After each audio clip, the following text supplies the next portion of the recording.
నీ ఆత్మకార్యం జరిగించండి. యేసు నామములో ప్రార్థిస్తున్నాము తండ్రి, ఆమేన్. ఇది సెండ్ ఆఫ్ టైం అండి. దేనికి సెండ్ ఆఫ్? 2024 సంవత్సరానికి happy new year, happy new year అని చెప్పుకున్నాం కదా. ఈ సంవత్సర అంతంలో హ్యాపీ న్యూ ఇయర్ అయిపోయింది. మరొక హ్యాపీ న్యూ ఇయర్లోకి ఎంటర్ అవ్వడానికి ముందు సెండ్ ఆఫ్. అయితే సెండ్ ఆఫ్ ఇచ్చేటప్పుడు I'm sure we all have mixed emotions. మన మనస్సులలో ఒక్కసారి ఈ సంవత్సర ప్రారంభం నుండి ఇప్పటి వరకు అయిన ఒక్కసారి రివైండ్ చేసుకుంటే, లైఫ్ ఒక్కసారి వెనక్కి వెళ్తే, ఈ 12 నెలలు మన జీవితంలో కొండలు, లోయలు, వేదనలు, శ్రమలు, ఆనందాలు, ఓటములు, విజయాలు ఇవన్నీ కూడా మిళితమై ఖచ్చితంగా ఉంటాయి. ఎవరి జీవితం కూడా ఒక స్ట్రెయిట్ లైన్ లాగా ఎప్పుడు కూడా ఉండదు. మన జీవితంలో ఆయా రకాలైన అనుభవాలు గుండా మనం వెళ్ళాము. అయితే as we cross over into the new year, నూతన సంవత్సరంలోకి దాటిపోతూ ఉండగా మనం చేయవలసిన కొన్ని ఉన్నాయండి. క్రాస్ ఓవర్ అనే మాట ఆలోచన చేస్తూ ఉంటే నాకు ఎర్ర సముద్రం జ్ఞాపకం వస్తుంది. ఇశ్రాయేలీలు ఐగుప్తును విడిచిపెట్టి వాగ్దాన దేశము వైపుగా ప్రయాణం చేసేటప్పుడు they had to cross over the Red Sea. ఎర్ర సముద్రము వారి ఎదుట ఒక పెద్ద సవాలుగా, ఒక పెద్ద ఛాలెంజ్గా వారి ఎదుట కనబడింది. వారి విశ్వాసము ఛాలెంజ్ చేయబడిన పరిస్థితి అండి ఎర్ర సముద్రం. కానీ ఎర్ర సముద్రము యువతల ఏమేం విడిచిపెట్టి అవతలకి వెళ్ళారో ఒకసారి ఆలోచన చేద్దాం. మన దేవుడు గొప్ప దేవుడు. ఎర్ర సముద్రాన్ని బలమైన తన దక్షిణ హస్తముతో పాయలు చేసి ఆరిన నేలపై నడిపించారు. అయితే ఎర్ర సముద్రం యువతల ఏమేం విడిచిపెట్టి వెళ్ళారు? ఐగుప్తుని విడిచిపెట్టి వెళ్ళారు. ఐగుప్తులో వారు చూసినవి, వారు తిన్నవి, వారి పరిస్థితులు, వారు కట్టుకున్న ఇళ్ళు, వారు చేసిన పనులు ఇవన్నీ విడిచిపెట్టి వెళ్ళారు. But the very sad thing is, ఇశ్రాయేలీయుల జీవితంలో మనం ఆలోచన చేస్తే 40 సంవత్సరాలు వారు ఎర్ర సముద్రాన్ని దాటి ప్రయాణం చేస్తూ ఉన్నప్పుడు ఐగుప్తులో వారు మరి పొందుకున్న కొన్ని అనుభవాలు మాత్రం they kept reminding themselves time and again. మీరు చూడండి, మోషేకు అహరోన్లకు విరోధంగా వారు సనిగిన ప్రతి సందర్భంలో ఇశ్రాయేలీయులు ఐగుప్తుని గురించే మాట్లాడుతూ ఉంటారు. అంటే బాడీ అయితే ఐగుప్తు నుండి బయటకు వచ్చింది, ఐగుప్తును వారి దేహం అయితే బయటకు వచ్చింది, కానీ వారి మనసులు మాత్రం ఐగుప్తులోనే స్టక్ అయిపోయాయి. ఈ 2024 ఇయర్ను క్రాస్ ఓవర్ చేసి దాటి 2025లోకి మనం ఎంటర్ అవుతుండగా మనం కొన్నిటిని ఈ సంవత్సరంలోనే వదిలిపెట్టేయాలి, విడిచిపెట్టేయాలి. అంటే ఇల్లు మారిపోవాలండి, మనం ఈ సంవత్సరంలో వేసుకున్న బట్టలన్నీ కట్టుకోకూడదు. అంటే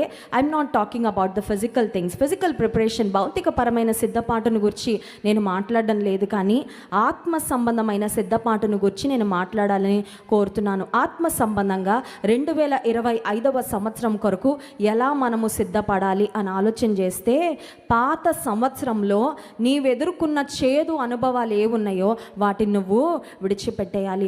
పాత సంవత్సరంలో నిన్ను బాధించిన పరిస్థితులు ఏమున్నాయో వాటన్నిటిని నువ్వు విడిచిపెట్టేయాలి. పాత సంవత్సరంలో ఎవరి మీద నువ్వు కక్షను, కోపాన్ని పెంచుకున్నావో దాన్ని నువ్వు విడిచిపెట్టేసేయాలి. పాత సంవత్సరంలో దేవునికి అయిష్టమైన అనుభవాలు, దేవునికి అయిష్టమైన అలవాట్లు, దేవునికి అయిష్టమైన విధానాలు ఏవి మన జీవితంలోకి వచ్చాయో వాటన్నిటిని ఈ పాత సంవత్సరంలో విడిచిపెట్టినప్పుడే నూతన సంవత్సరంలో దేవుడు చేయబోయే నూతన కార్యాలు మన జీవితంలో పొందగలం. So first thing is clear the mind, clear the heart.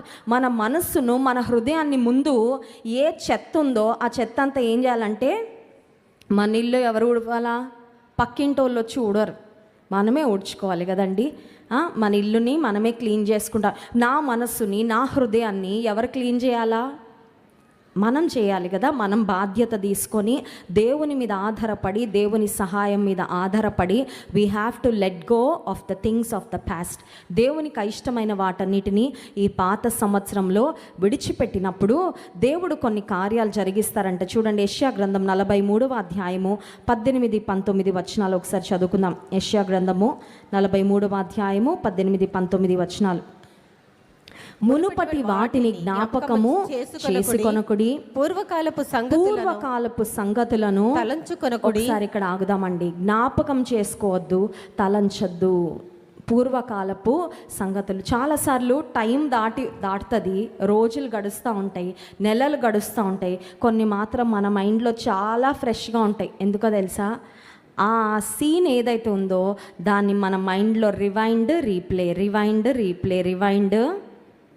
ఎవరో చెంప మీద ఒకసారి కొడితే అది టీవీ ఛానల్స్ వాళ్ళు 10 సార్లు టప్ టప్ అని కొట్టినట్టు వేస్తుంటారు. అలా ఉంటుంది కొన్నిసార్లు మన పద్ధతి.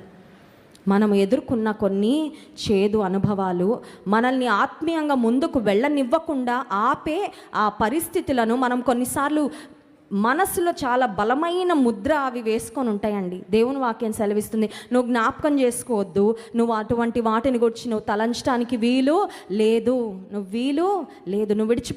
విడిచిపెట్టినప్పుడు దేవుడు ఎలాంటి కార్యాలు చేస్తారంటే 19వ వచనం, ఇదిగో నేను ఒక నూతన క్రియను చేయుచున్నాను, ఇప్పుడే అది మొలచును, మీరు దాన్ని ఆలోచింపరా, నేను అరణ్యములో త్రోవ కలుగ చేయుచున్నాను, ఎడారిలో నదులు పారజేయుచున్నాను. అరణ్యములో త్రోవ, ఎడారిలో నది, ఇవి రెండు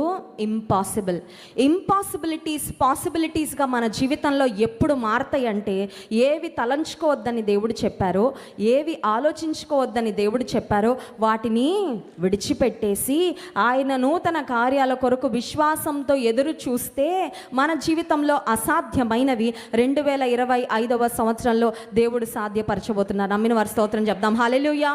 I am waiting with great expectation and great anticipation for the great things that God is going to do in our lives in the coming year. నేనైతే నిజంగా 2025వ సంవత్సరం కొరకు ఎంతో విశ్వాసంతో, ఎంతో ఆశతో నేను ఎదురు చూస్తూ ఉన్నానండి. దేవా, నువ్వు ఎన్నో బలమైన కార్యాలు, ఎన్నో గొప్ప కార్యాలు చేయబోతున్నావు. I am all prepared to receive. నేను పొందుకోవడానికి సిద్ధంగా ఉన్నానయ్యా. నీవు సిద్ధంగా ఉన్నావా? దేవుడు చేయబోయే కార్యాల కొరకు నీవు సిద్ధపడాలంటే ఏవి విడిచిపెట్టాలో, ఏవి మర్చిపోవాలో, వేటిని వదిలిపెట్టాలో వాటిని వదిలిపెట్టేయాలి. ఇప్పుడు ఇంకొక సింపుల్ క్వశ్చన్ అడుగుతాను, చెప్పండి. వారు ఇశ్రాయేలీయులు ప్రయాణం ప్రారంభించిన తర్వాత ఐగుప్తులో వారు కొన్ని వందల సంవత్సరాలు ఉన్నారండి. కొంతమంది పుట్టిన దగ్గర నుంచి వాళ్ళు అక్కడే ఉన్నారు. ఇప్పుడు వారు ఎర్ర సముద్రాన్ని దాటి వారు కనాన్లోకి వెళ్ళాలంటే ప్రయాణంలో ఎంత క్యారీ చేయగలరు? బ్యాగేజ్ ఇల్లంతా పట్టుకెళ్ళగలరా? చెప్పాలా? ఇల్లంతా మోసుకు వెళ్ళగలరా? కొన్నిసార్లు మనం ఈ ప్రయాణం అనగానే మొత్తం అన్నీ సర్దేస్తూ ఉంటాం. అది మోసే వాళ్ళకి చాలా ఇబ్బందిగా ఉంటుంది. ఇంగ్లీష్లో ఒక సామెత ఉంటుంది, లెస్ లగేజ్ మోర్ కంఫర్ట్ అని కదా. ఏవి ముఖ్యమో కొన్నిసార్లు స్త్రీలుగా మనకు ఆ బలహీనత అన్నీ పెట్టాలి. ఏమో అవసరం అవుతాయి, అవసరం అవుతాయి. 2 చీరలు అవసరం అయితే 4 పడేస్తాం. ఎందుకంటే ఏమో అక్కడ ఏమన్నా అన్నీ ఎక్స్ట్రా పెట్టుకుంటూ ఉంటాం కొన్నిసార్లు. కానీ ఇశ్రాయేలీయులు ఐగుప్తులో వారు బ్రతికినంతకాలం అక్కడే ఉన్నారు. But it was time for them to choose, ఏవి తీసుకువెళ్ళాలి, ఏవి విడిచిపెట్టాలి. అన్నీ మోసుకెళ్ళడానికి వీల్లేదు. అన్నీ మోసుకెళ్ళాలనుకుంటే వాళ్ళు ఇంకెప్పటికీ బానిసత్వంలోనే. ఆత్మీయ జీవితంలో కూడా అంతే. నువ్వు చాలా మోసుకెళ్తున్నావు అనవసరమైన బ్యాగేజ్ నూతన సంవత్సరంలోకి. ఈ నూతన సంవత్సరం నీకు ఆశీర్వాదకరంగా ఉండాలంటే, ఈ నూతన సంవత్సరంలో నువ్వు వర్ధిల్లే అనుభవాలతో ముందుకు సాగాలంటే నువ్వు చాలా విడిచిపెట్టేయాలి.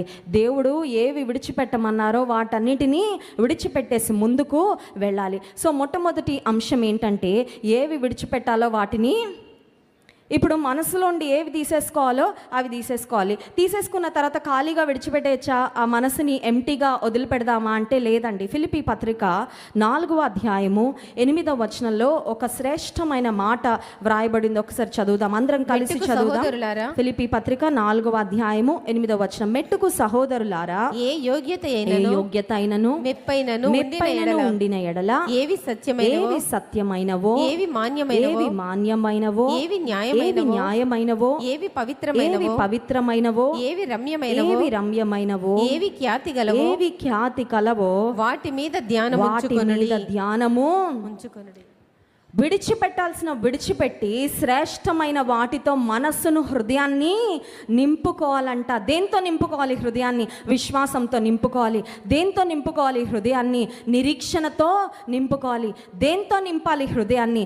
దేవుని మాటలతో నింపుకోవాలి. శ్రేష్టమైన అనుభవాలతో నింపుకోవాలి. సత్క్రియలు చేయాలని గొప్ప ఆశతో.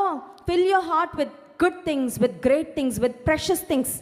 ఇప్పుడు మనం చదువుకున్న లేఖన భాగంలో ఒక లిస్ట్ ఉందండి. సత్యమైనవి, పవిత్రమైనవి, రమ్యమైనవి, మాన్యమైనవి, ఖ్యాతి గలవి, అటువంటి వాటితో దేవుని మందిరం ఎందుకో తెలుసా? ఏ విడిచిపెట్టాలో విడిచిపెట్టి శ్రేష్టమైన వాటితో మనల్ని మనం రీఫిల్ చేసుకోవడానికి this is a wonderful place, this is a wonderful opportunity. చాలామంది ఈ పాత సంవత్సరానికి సెండ్ ఆఫ్, కొత్త సంవత్సరాలను ప్రారంభించడానికి ఆయా ప్రాంతాల్లో రకరకాలుగా ఎంజాయ్ చేస్తున్నారేమో. బట్ హియర్ వి ఆర్, జీవం ఇచ్చిన జీవాధిపతి అయిన దేవుని సన్నిధిలో ఆయన కృతజ్ఞతలు చెప్పుకోవడానికి, అయ్యా నూతన సంవత్సరంలో నేను అడుగు పెట్టాలంటే నీ సహాయం, నీ కృప లేకపోతే నా వల్ల కాదు, అందుకని నీ మీద ఆధారపడడానికి నేను వచ్చాను, నువ్వు నాకు ముఖ్యుడవని నేను చెప్పడానికి వచ్చానని దేవుని సన్నిధానానికి మనం వచ్చాం కదా. దేవుని మందిరంలో అడుగుదాం, వేటితో నింపుకోవాలో శ్రేష్టమైన తలంపులతో, శ్రేష్టమైన ఆశలతో, శ్రేష్టమైన ప్రార్థనలతో, శ్రేష్టమైన నీ వాక్కులతో, శ్రేష్టమైన నిరీక్షణతో, శ్రేష్టమైన పట్టుదలతో నా హృదయాన్ని, నా మనస్సును నింపు ప్రభువా. అట్టి విధంగా మనం సిద్ధపడగలిగితే ఇదిగో నేను నూతన క్రియను చేయించినాను, ఈనాడే అది మొలచును, దాన్ని మీరు ఆలోచింపరా. నిశ్చయంగా ఆయన నూతన క్రియలు జరిగించేవాడు. ఏదో క్యాలెండర్లో మారిందండి సంవత్సరం కానీ నా బ్రతుకంతా అలాగే ఏడ్చింది అని కొంతమంది అంటారండి. అలా ఉండదండి మనం బ్రతుకు. Our life is truly going to change, we are truly going to be transformed, we are truly going to experience the goodness and the greatness of God. దేవుని యొక్క మంచితనాన్ని, దేవుని యొక్క విశ్వాస్యతను, దేవుని యొక్క నమ్మకత్వాన్ని, దేవుని యొక్క ఆశీర్వాదాలను అనుభవించే సంవత్సరంగా 2025వ సంవత్సరం మన జీవితాలలో ఉండును గాక. ఆమెన్. కళ్ళు మూసుకోండి, ప్రార్థన చేసుకుందాం. పరిశుద్ధుడానికి వందనాలు, మీరిచ్చిన నీ మాటలకై నీకు స్తోత్రం అయ్యా. ఈ పాత సంవత్సరంలో ఆఖరు గంటల్లో ఉన్న మేము ఏవి విడిచిపెట్టాలో వాటిని విడిచిపెట్టగలిగే కృప మాకు ఇవ్వండి ప్రభువా. వేటిని హత్తుకోవాలో వాటిని హత్తుకోవడానికి మాకు సహాయం చేయండి.